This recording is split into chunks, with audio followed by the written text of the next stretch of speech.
del centro y las protagonistas. Somos nosotras las que parimos. Por eso es urgente reconocer el derecho de las mujeres a decidir libremente sobre nuestros cuerpos y sobre nuestra maternidad.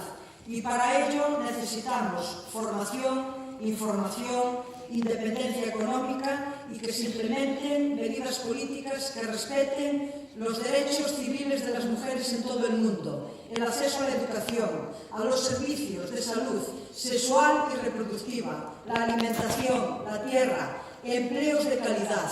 No queremos una maternidad impuesta ni por las instituciones, ni por las iglesias, ni por el patriarcado. Es fundamental también preservar los derechos laborales para las mujeres, que ser madres no suponga una brecha más en el camino hacia la igualdad.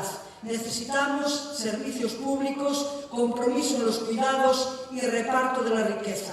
Solo así caminaremos hacia un verdadero equilibrio demográfico, tanto en el norte como en el sur. Gracias.